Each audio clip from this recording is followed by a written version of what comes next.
Hi everybody, this is Brian O'Haron, 16th of April 2009.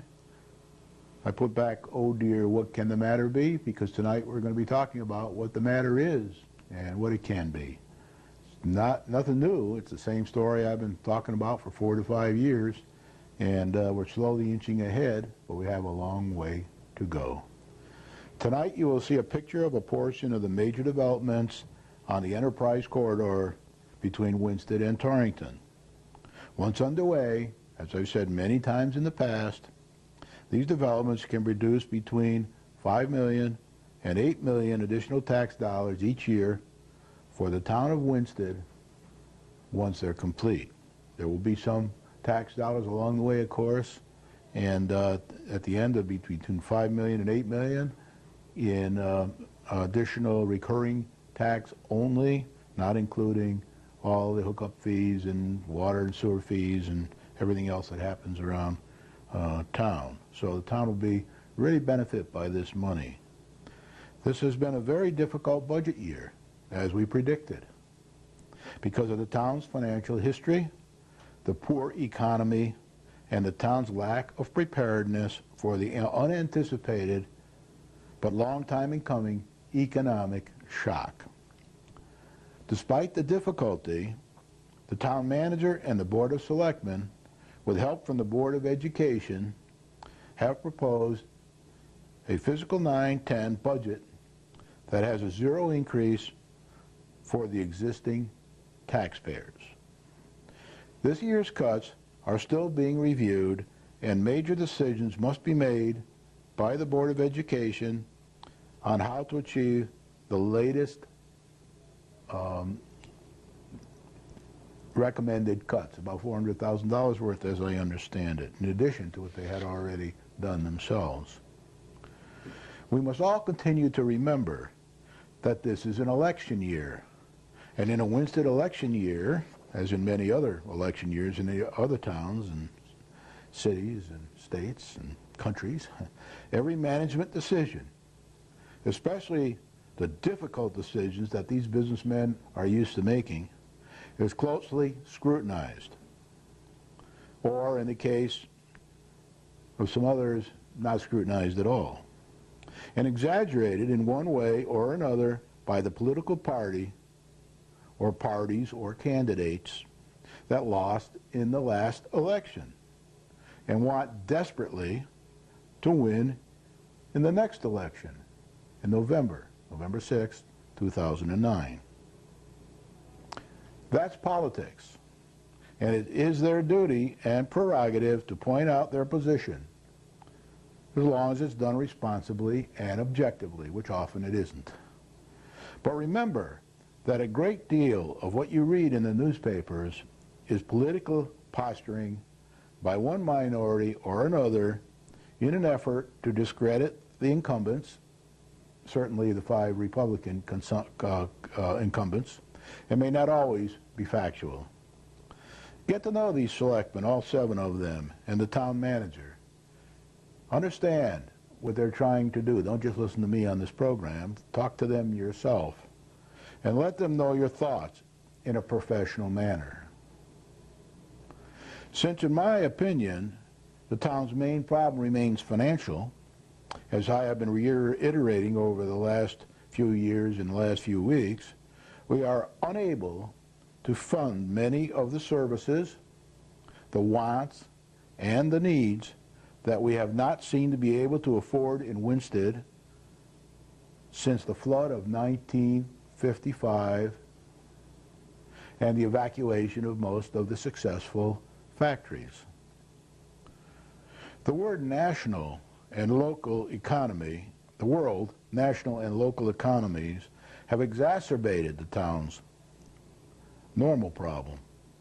And the selectmen are attempting a zero tax increase budget for the 2nd year in a row, in addition to having wisely canceled the $57 million proposed bond package. $57 million included about $13 million in interest. There was a budget meeting last Monday night and a work-in-progress budget update was presented to the selectmen and the public in attendance. And there were a few more people from the public there this time than there were last time. The meeting was not video recorded, but a copy of the CDs are available at the town clerk's office for a small fee for each CD. The meeting lasted 3 hours, so it's probably 2 CDs. CD usually holds about 2 hours worth. The minutes will also be available on the internet or at the town clerk's office in the town hall. Now right here, I did go to the town hall today, and I have a copy of the latest proposed budget. This is a summary of that budget given to me by the finance director, and this is the detail of the budget given to me also by the finance department, the town manager. I'll be going over these in detail tonight. Anybody who is bored by financial information, who probably will be bored by this program. But I'm also going to try to talk a bit about how we can, not have this kind of a problem in the future if we play our cards right. The proposed budget was amended, some by the selectmen and some by the town manager's recommendations, and an across the board cost cut of the total budget, 1.92%, was made to reach the desired zero tax increase for the taxpayers in fiscal 9-10. The cuts will be very painful, especially since we had a lot of cuts last year to achieve a zero increase budget. Now, there are various people who think differently about this. There's some people in town who think you can really slash this budget, get rid of half the police and half the town garage and, everything else. But all the opinions fall, once again, along the normal distribution curve.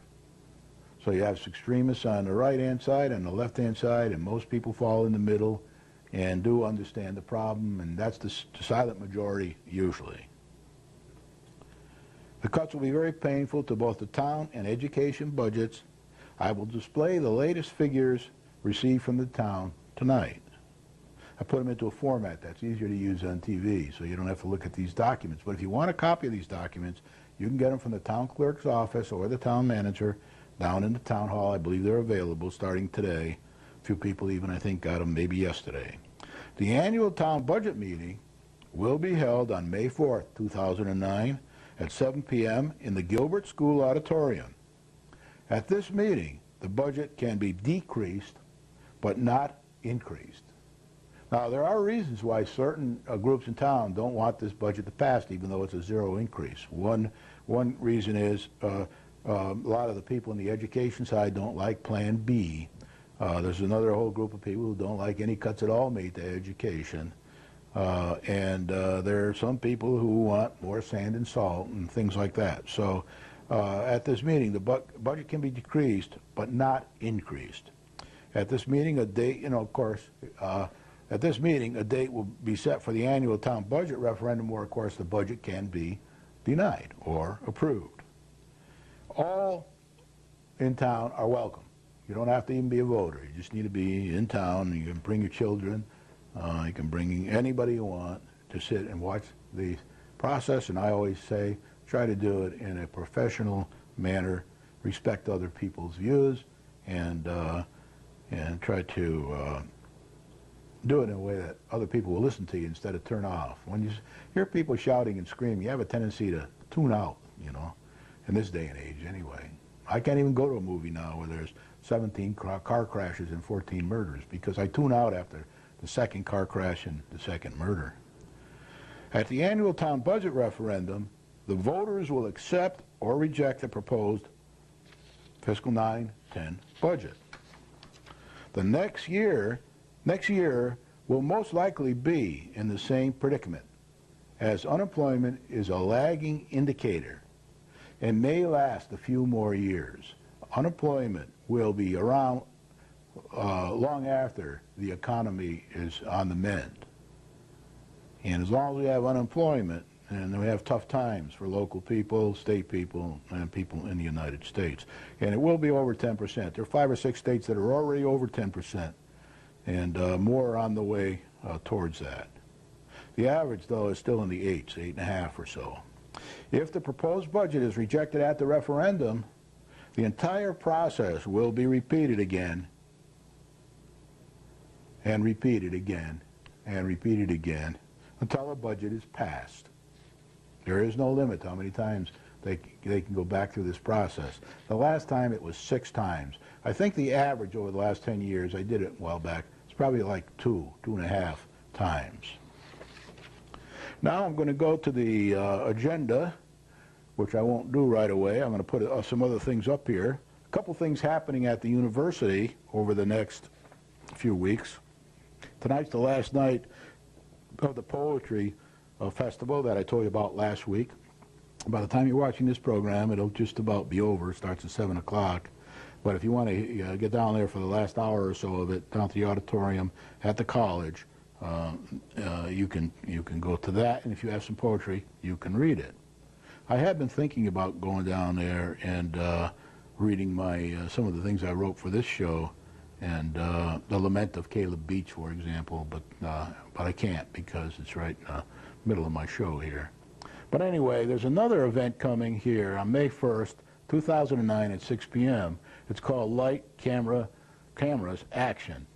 And it's Professor Jeffrey Engel from the college will offer a 2-hour presentation devoted to the development of music and film.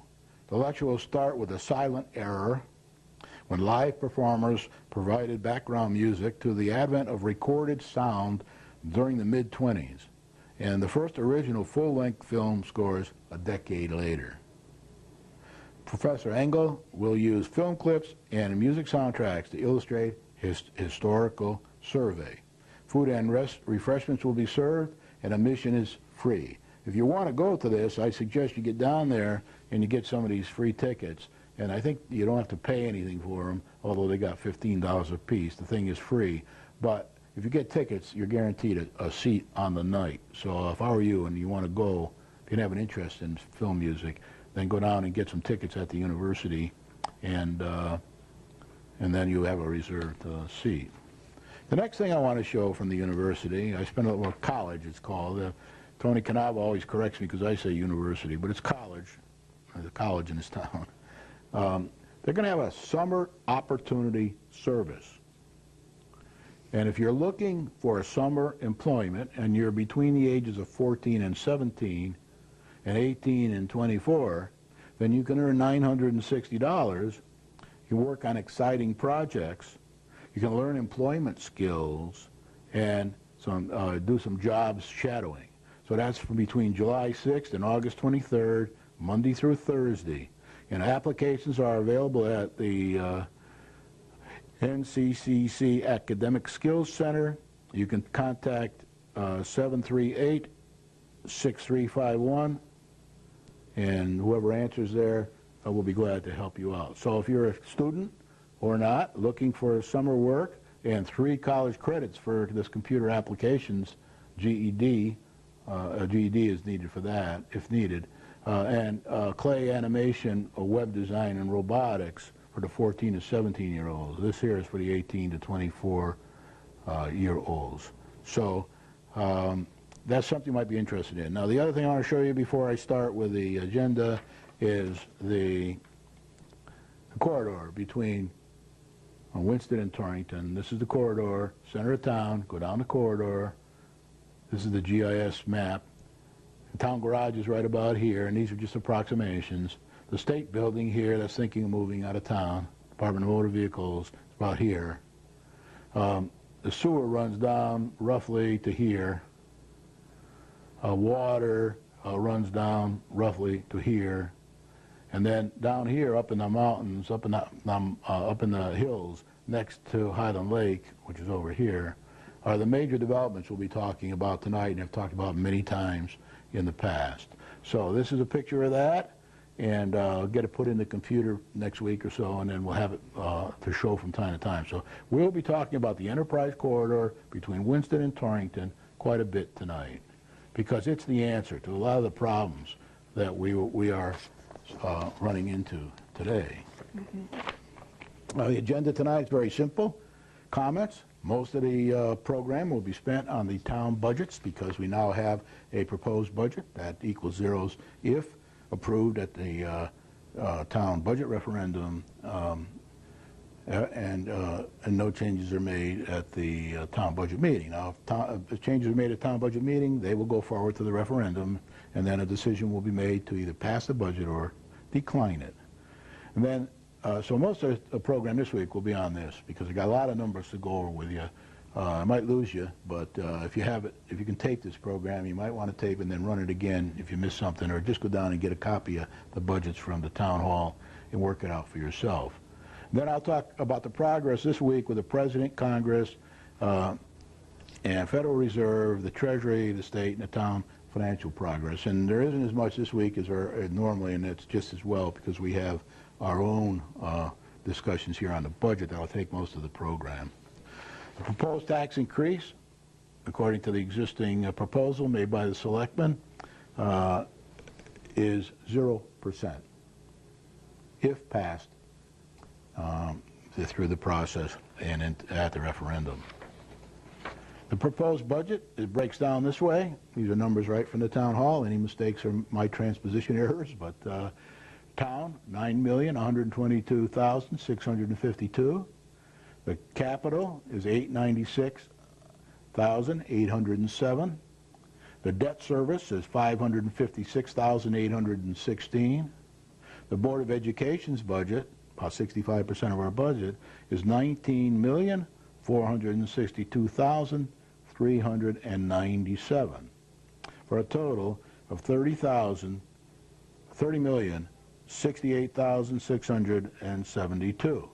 Now, the year we're in now, fiscal 2008-2009, has a budget, approved budget of $31,619,342. So there's a difference here. This year's will be about $1,550,670 less at this level than the year we're in now. So fiscal 9 and fiscal 10, fiscal 9-10 will be lower than fiscal 8-9.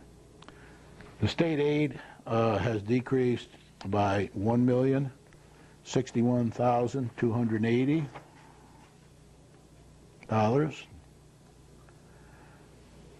There's been an increase in taxes of 0 mills. That's where we get our 0 tax increase. The mill rate will not go up. It'll stay the same. I think it's 24.67 as it was in 2008, 2009. It'll be in 2009, 2010 if the proposed budget passes. There's a decrease in local revenues of $499,390. So the total sources of the budget decrease are minus $1,550,670. Now for some of the highlights for the town of Winchester Board of Selectmen fiscal 9-10 budget. The total proposed budget, as I said earlier, is $30,068,672. Town is $9,122,652. Capital $896,807. The service is $556. Debt service is $556,816, and the Board of Education is $19,492,397. So the way it breaks down here is that the town is about 35% of the budget one way or another, and the school's about 65% of the budget one way or another. Again, this is a decrease over the 2008-2009 budget of $1,550,670. Now, sources for the budget increase, we're going to get into a little more detail now. The annual state aid, general government, minus $215,556. Capital reimbursements, minus $615,000. Debt service, minus $223,084. Board of Education, minus $7,640. a decrease in state aid of minus 1061280. New taxes. The town debt 681,345. The service town debt service was 681,345. The town debt service for education is minus 28,129.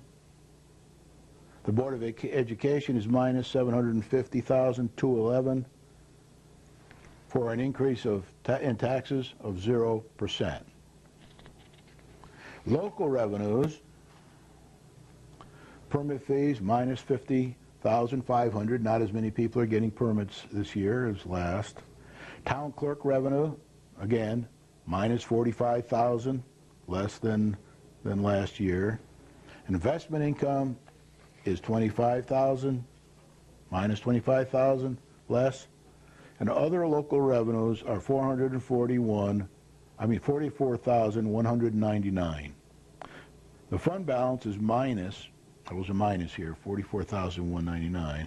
The fund balance is minus 324,461 for a decrease in local revenues of 489,390. And total sources for budget decrease, again, 1,550,670. Now, I got total revenues here for you. I broke it down, got it off of their paper for the fiscal 9 to 10. Taxes and interest are plus 0%. And this is the fiscal 9-10, 20,450,175. This is the 2008-9, 20,450,175. State of Connecticut, minus 10.60%. In fiscal 9-10, it'll be 8,949,343, and in 8-9, it was 10,623. That's a difference of about minus 10.60%. Local revenue is down 42.42%, and that's from 669,154 in 9-10. It was 1,158,544 in 2008-9, and the existing budget we're in now. So that adds, that comes out to that minus 42.42%. So for the total budget, it's minus 4.90%. And this year, fiscal 9-10, proposed budget, $30,068,672. And last year, 8-9, $31,619,342. So you can see we've gone down by minus 4.90%. Now, as far as expenditures are concerned, that's in revenues. As far as expenditures are concerned, for the fiscal 9-10 budget, the town is down 5.99% in expenditures, and that's $10,019,559 in fiscal 9-10 versus $10,658,060 in fiscal 8-9, the year we're in now, and that comes out to be minus 5.99%. Education, minus 3.3% in expenditures. Fiscal 9-10, $19,492,397. 08-09, $20,159,746. $20,159,746. So you can see we've gone down there again from last year to the proposed budget by minus 3.31%. The debt, same thing, minus 30.53%. In fiscal 9-10, it'll be $556,819, and in 08-09, it was $801,538. So for the total budget, the expenditures have gone down minus 4.90%, and that's fiscal 9-10 is $30,068,672. 0809 was 31,619,342 for a difference of minus 4.90%. Now I'm going to go into some real detail here for you. I hope I don't lose you or put you to sleep on this. Kick yourself, pinch yourself, do whatever you have to do. But I wanted you to get an idea what's happening in town. You read a lot in the newspapers, and that's mostly political posturing. But here's what happened in town. Most of the budget cuts were recommended by the town manager and the 5 Republicans in the majority. There were a few budget cuts mentioned by the minority, but not many. Same as happened last year. So there was a transfer made in the beginning of the meeting for $250,000 from the education budget to the town budget to be used for Pearson School redistricting changes in 2009-2010 if the budget passes. So that was done right off the bat. So the town budget went up by $250,000, the education budget down by $250,000, expense side. The same amount will be deleted from the education budget, as I said. Okay, now there was a motion made by the minority selectmen to cut all training and education from all accounts except for the fire department and the police department, because these are considered to be needed for safety. So you got to be very careful when you start cutting their training and education. Some is mandated, so you can't cut it. But here are the cuts that were made by the selectmen, mostly from the Republican side of the selectmen team. Registrars cut $700. Assessor's office, $1,500 from their budget. Assessment appeals, Board of Assessment Appeals, $271 cut. The tax collector, $1,105 cut. The town clerk, $1,145 cut. P&Z, $482 cut. ZBA, $457 cut. Disabled advisory, $44 cut. The EDC, $903 cut. And conservation, $100 cut. Inland wetlands, $1,226 cut. The purchasing department, $200 cut. Planning and development, $762 cut. Building department, $1,750 cut. Highways, $1,400 cut. Recreation, $200 cut. And senior citizens, $100 cut. Now, I made a little mistake here just now. These are the cuts that were made in the training area, and they were proposed by the Democrats from the budget, from the town budget. So they proposed all these cuts that I just went through with you. It wasn't done by the majority of the Republicans, but most of the rest was done by the majority of the Republicans. So there was a vote to reduce the heating fuel by $10,000, leaving $20,000. Reduce sand by $20,000. That's, I think, $10,000 for sand and $10,000 for salt. And there still leaves about, I don't know, $80,000 in there, so it's not zero. Reduce Friends of Main Street by $10,000 and reduce the town gardens to zero. Now, they all voted on those. Some voted in favor, some against, but more voted in favor than voted against. So they all were made, those cuts were made to the town manager's proposed budget. Now, the town manager handed a list to the selectmen of all his recommendations to be cut from the budget. They add up to roughly $600,000, a little more, somewhere in that area. But there's a retiree, medical number one for one of the retirees will save $13,000. Well, it'll cost us $13,050 for that. Retiree for medical for retiree number two will be cost us $6,150. The planning secretary will be reduced by $12,354. The planning FICA that goes with that will be reduced by $945, and the planning medical that goes with that reduction will be $18,589.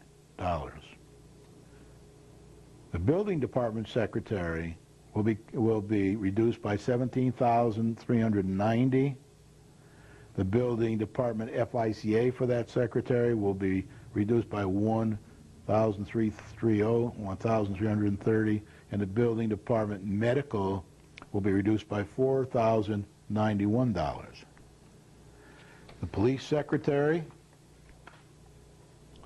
will be reduced by $2,157.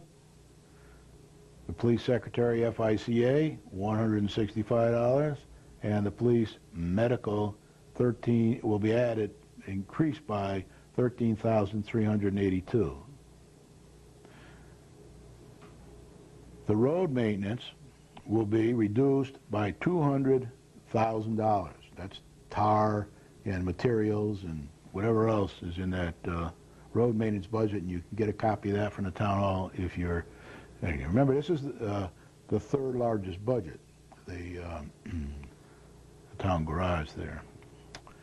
Senior van will be cut by $30,000. The planner will be reduced to half-time, part-time. I got a half there, but it'll be part-time, whatever that is. $25,897 will be reduced from the budget for that. The planner's FICA will be reduced by $1,981, and the planner's medical by $22,492. The wetlands agent will be reduced to part-time if this budget passes. That'll be $18,001 in savings for that. The wetlands FICA savings be $1,377.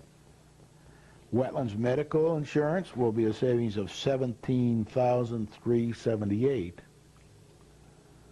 The fire hose was actually put in duplicate 2. That was kind of a mistake, so $5,168 has been reduced. There still will be a fire hose, money for a fire hose, whatever.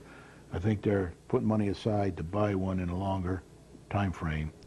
As money mounts up, I'm not sure of that. The AS400 computer upgrade will be reduced by $15,000. The Laurel City Commission will be reduced by $7,775. That was selected by Selectman Renzullo. They will eliminate 2 from the town garage. One with Public Works is what PW means. $90,008 will be saved there. Elimination of the Public Works 2 with FICA will be savings of $6,800, and elimination of Public Works medical will be a savings of $15,604. And then we'd have to there's some unemployment here for Public Works, which will be cost $24,000 because of people going on unemployment, and we'll have to pay $24,000 towards that. Data processing will be cut by $17,000. Highways supervision, I guess that is, will be cut by $5,000. And high maintenance, the high maintenance area will be cut by $10,000. Now there's also a high maintenance structure account which will be cut by $5,000. There's a highway lab that'll be cut by $10,000. Construction, I guess, highway construction lab. I had to shorten these up so I could get them on TV format here. So I used abbreviations, and sometimes I forget what the abbreviation was, so that's all right. Highway signs, cut $3,000. Highway bituminous stuff was cut by $10,853. Highway pipes, $4,000 cut. Highway road maintenance, $50,000 cut. Police crosswalk, policemen at the crosswalks were cut by $5,000. Redevelopment marketing was cut by $2,000. Elections and referendums was cut by $10,000. Vehicles fund was cut by $75,000. That's where they were trying to save money for the future when they need vehicles. Sort of like a sinking fund, but perhaps not a sinking fund, but money held aside. And a lease purchase, and that's $17,500. And then SCBA, which the definition of that escapes me right now, but that's $15,000. And a protection line, which is $10,000. Now, after they made all these cuts, then they decided to cut the entire budget that was left after all these cuts. They still needed about $400,000 or $500,000, so they decided to cut 1.92% from all budget expense line items, town and education. And they did that. And once they did that, they were at the budget numbers I read in the beginning of the program that equal a 0% tax increase for the taxpayers in the town of Winchester.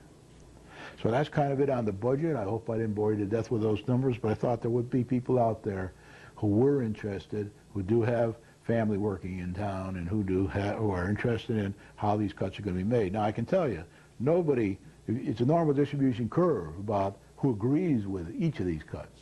I personally don't give you my view on any of them, but basically the largest budgets usually get cut the most, and they usually fall along the normal distribution curve about whether people like them or don't like them. Some people don't like to cut Friends of Main Street. Other people don't like to cut the police crosswalk people. Other people don't like to cut the sand and salt. Other people don't like to cut something else. So it falls along the normal distribution curve. But in order to get to zero, you got to cut, and you won't make everybody happy. That's impossible. So you have to do it. That's why it takes businessmen to do these kind of things, because they can make these kind of decisions. They're used to doing it every day in their life. And it's a little harder for educators to make these kind of decisions because they're protected from a lot of this kind of decision making by the unions and by tenure and all kinds of things like that. So they have a different set of circumstances there. Not saying they don't have to be economical. Yes, they do have to be economical, and they do have to manage that way. But it isn't quite, the Democrats weren't coming, the minority, weren't coming across with the budget cuts the way the businessmen were in the last time around and in this time around. And it's easy to let the Republicans make all the decisions and get all the heat for it, and then weasel off a little bit with the newspapers and with people when you find out some people don't like some of the cuts. So that's where we stand there. Nobody likes them all. Normal distribution curve. It's unfair in some areas, most likely, and there's not much you can do. If you change it, I guarantee you, other people will think it's unfair. It'll never be everybody thinking it's fair. It's very difficult to have 2 0 years in a row, and there are people who think there should be more cuts. But next year, we'll probably, and I want to emphasize it very strongly, we're most likely going to have another 0 year next year unless something drastic happens in the economy or something happens in our town to get more revenue in. So I am now going to repeat the town of Winchester problem. This is the best time for troubleshooters like me to present the solutions to the problems. You got 2 0 budget years in a row increases. It's hurting the town. A lot of things are going to be eliminated. Some think they should be. Most think they probably shouldn't be. But that's okay. That's a story. But the town of Winchester problem, I've mentioned many times here, and it's the reason for my program. The town budget has grown at an average of about 3.94%, or about $1,026,000 per year over the 9 years prior to fiscal 2008-9. Now that's where I did the numbers. Last year we had a 0. So if I go back and redo the numbers and include that 0 year, move it up a year, then it'll be a hair less than 3.94%. But not really a big drop because it has to be averaged over 10 years. So, and the property taxes have increased on average about 3.93%. Same thing there, over up until the beginning of the 2008-2009 year. where I did these numbers for. They were really 207, 208. This will change a little bit because of last year's zero. They will both change a bit because of this year's zero, and the numbers will come down. So we'll have the average on the budgets will be a little less, and so will the average on the income, but they'll be basically related very closely, like they are now. These statistics have not been enough, assuming responsible spending, to adequately maintain the town's infrastructure and improve certain service needs and desires. Now, the schools are about 65% of our budget. The system has 4 buildings that are underutilized. Now, believe me, last year the education took a hit. It must at 65% of our budget. This year it's taken another big hit. And reducing, laying off teachers, cutting out all kinds of costs. So redistricting program is being suggested by the superintendent of schools. But if you include Gilbert in here, we have 4 underutilized buildings in this town. That's kind of crazy. The number of students is rapidly decreasing, both coming into the system and leaving the high school. Test scores are lacking. We all know that for one reason or another. There's plenty of argument about who's to blame for that, but the bottom line is the test scores are lacking, so a lot of people don't want their kids to go to these schools anymore. They want to send them elsewhere. Heartland is the best example of that, giving vouchers for the kids to go elsewhere. The Board of Education Committee studying the problem never seems to include Gilbert representation, and they're one of the underutilized schools. I think they're going to have like 460 students there. And heck, they could almost fit those in the old Gilbert school. I'm not sure about that, but I'm pretty sure because the college has a lot more than that in that building. College now has more buildings, and that helps a little bit, but they don't have, they have more students too. They have like 2,500 students down there. So my view is the town needs a 10-year integrated joint town plan. Now, this problem we're having this year and last year, but mainly this year with the economy around the world, it just forces us to face this problem. This problem's been here last year and the year before and the year before. The numbers have been going down. The demographics are changing in Winston. I've said that many times on this program. So I did write an article. I put it into the local Winston paper in their section called I think it's called the X-Textra. I'm not sure I got to look on here. But www.textra, T-E-X-T-R-A, I'm pretty sure, .com. Click on, and once you get there, click on the black school redistricting box, and you'll find my comments on this school situation. Now, 1.5 years ago, the administration wanted $10 million for Pearson School. That's including interest to redo. That was the Selectman administration, the Democrats and Independents that coalesced into a majority against the 2 Republicans. The 1.5 years ago, the administration wanted the $10 million to redo Pearson School. This year, the Board of Education has thoughts of closing the Pearson School. Doesn't make any sense. It just shows there's a lack of a long-term 10-year plan for the town of Winchester that includes the 4 schools and how we should manage these 4 schools over the years to satisfy our needs for less money. And there tends to be a process of eliminating teachers and not administrative people and other duplications within the schools and with the town. And you'll see them all on that website if you get on there. And if you can't find it, check with the paper and they'll tell you where it is. Now, I put this one up once before, but here we are, two zero budgets in a row. You can only go so far by cutting the budget. You might be able to do it for 5 more years. Then you'd have a lot of holes in your road. You'll have a lot less teachers, a lot less policemen, a lot less people in public works and the town hall. You can keep going at 0, but you're going to create yourself a pretty big hole. Now, there are a bunch of people in town looking at budgets and decreasing the budgets. I'm not paying much attention to that, as I've always said on this program.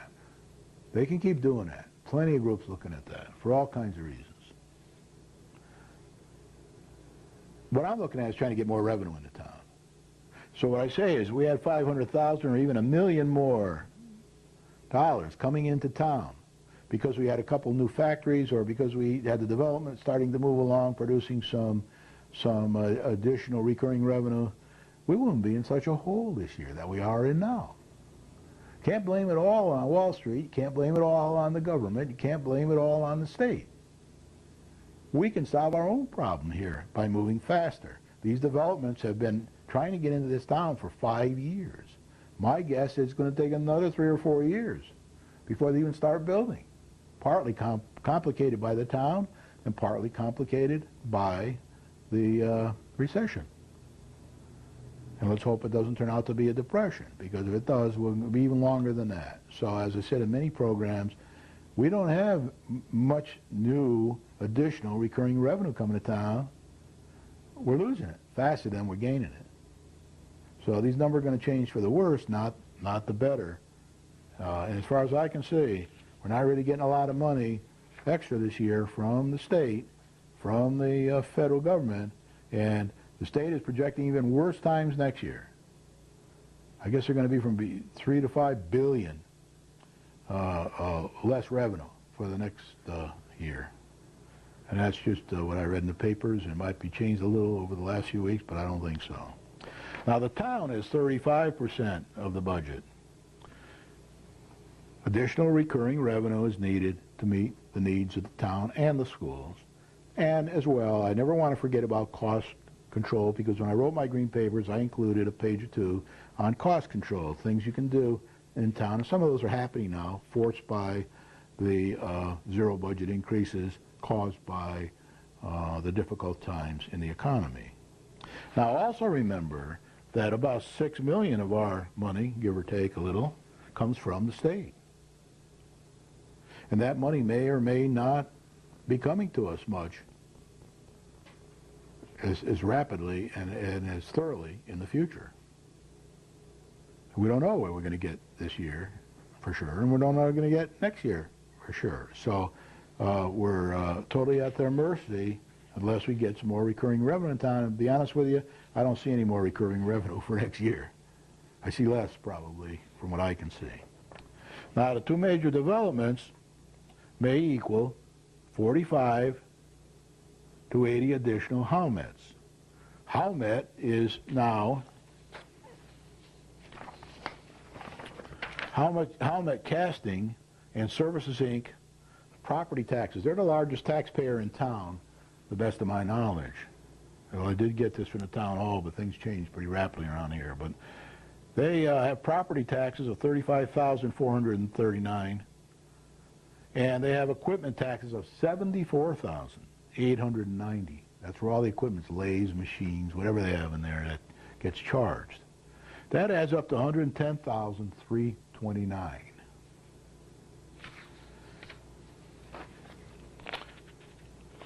The major developments on the Enterprise Corridor, once complete, will bring in about $5 million in recurring revenue, additional recurring revenue every year. And of course, on the way to completion, they'll be bringing in $1 million, $2 million, $3 million. Sooner or later, they'll get to $5 million. And there's a possibility they could get to $8 million. So I always say it'll bring in between 5 and 8 million. I think these are conservative numbers, but things are changing around us. Housing prices are changing, the economy's changing, all that, interest rates are changing, all kinds of things like that. So that's why I put the range on here. The development revenue, recurring revenue, may be equal to 45 to 80 Howmets coming to town. Now, that's not really going to happen, is it? We don't have space for 45 to 80 Howmets in our industrial area. Even if we did, it would take forever to get them to town, and there's none of them on the horizon. There are some people interested in the town, but there's a long way to go before we can get them to come to town and start paying as much taxes as Howmet does. Matter of fact, we might lose a few industries here before we get 45 to 80 more helmets in town, which is probably impossible. So I just took the numbers, 5 million divided by the 110,329 they pay in taxes, and it comes out to 45. Or 8 million divided by 110,329 that they pay in taxes, it comes out to 80. And as I said, the town is also very dependent upon various grants, various, well, apparently unpredictable state of Connecticut grants and aid that may or may not continue to flow in the future at the same advantageous rates as they have in the past.